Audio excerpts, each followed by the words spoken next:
You've been in the area a lot, talking to constituents. Anything new? Any big topics that they're into right now, especially as you gear up for this run? Well, I think, everybody was focused on the closeout of the special session in Baton Rouge, and that's now done. I think, the big items in the news, obviously, were the what happened in the United Kingdom, that referendum vote on whether to leave the European Union, the so-called Brexit vote. That's getting some attention. I've been asked a lot about it. We had the sit-in last week with the Democrats on the House floor. I think bottom line there is they're protesting the wrong thing. They're blaming the Second Amendment for a terrorist act when we need to look at what the real problem is. There are people getting radicalized by Islamic State and other terrorist groups that do these kinds of things, which is what happened in Orlando. And then you have others who have mental health histories. And the problem is not the Second Amendment and our Second Amendment rights. The solution is not to penalize law-abiding citizens who follow our laws, who own guns. You got to tailor the solutions to those two issues.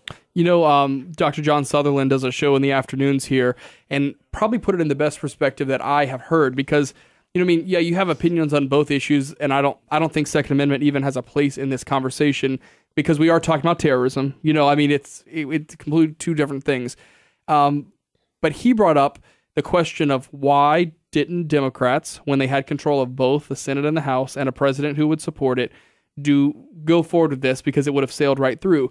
And his answer is because their constituents don't really want it. That, they would not have been elected if that would happen. Do you think this is just a political show to say, hey, I supported this, even though it's not going to pass? Well, I think they wanted to use political showmanship to make their point, but I don't think they're really running side by side with the public opinion across this country.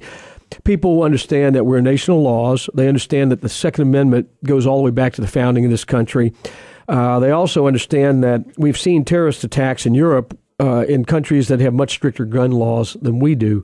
So let's not redirect attention to the Constitution and the Second Amendment. Let's focus on stopping terrorism. Let's focus on the fact I didn't see them in the sit-in talking about how they have voted, along with some Republicans and this administration, to weaken our intelligence capability. I've been a staunch advocate of strong intelligence capability, putting together the 9/11 Commission's recommendations with regard to how we share intelligence with law enforcement to stop this kind of stuff. This guy could have been stopped. The FBI interviewed him. He was on the watch list by the FBI. They interviewed him twice, and they chose not to do anything further. The question now becomes, why? What happened? And we need to understand that and make the appropriate changes. So we keep coming back to this with the watch list. You have the watch list and you have the no-fly list. And, he is an American citizen. So if the investigation happened and nothing was found, then, how do we really stop this? Would you propose any changes to the no-fly list as a way to prevent people from getting weapons who might be on it? Well, we have multiple lists. There's a terrorist watch list, and then some of these lists are more really restricted versus the no-fly list, which is a broader list. There have been problems with the no-fly list that I know we're trying to address now, and because there have been innocent people put on it and people who should have been on it and were not on it. Those things need to be addressed. TSA obviously needs to do a much better job. It's been somewhat disastrous the way they've managed all this. And I think we have to understand what do we need to do? How do we need to continue to improve on how we deal with terrorism in this country? During the George W. Bush administration after 9/11, we took some steps in Congress, and I was part of that, to really strengthen our intelligence capability.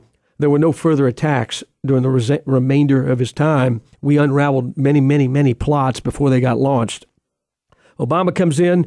Republicans and Democrats who are complicit with the Obama administration in the name of, civil liberties and that kind of thing, weakened our intelligence gathering. The Snowden affair weakened it further. And now we're seeing these slip-ups with plots, and plots that are going to conclusion where lives are lost.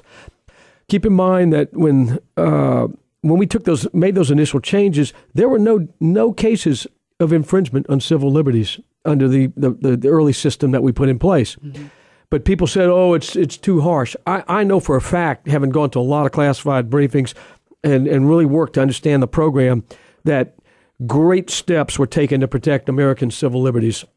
I thought we had a really good balance on this that protected lives, but also protected civil liberties.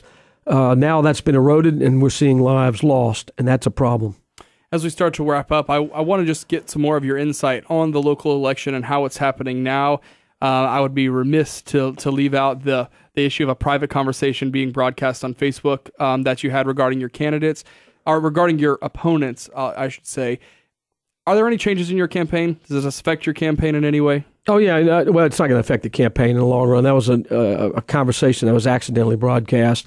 I've taken steps in my office to ensure that kind of thing doesn't happen again. And I'm fine. We haven't heard anything more about it. We're moving on. We've got a superior message around the state. People like what I'm saying. I'm getting a great response around the state.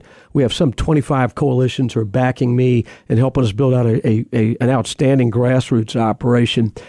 My intent is to excel in every aspect of this campaign and run a strong first in November. And if we have a runoff, we'll be ready to go. All right. Congressman Dr. Charles Boustany, we appreciate you spending some time with us.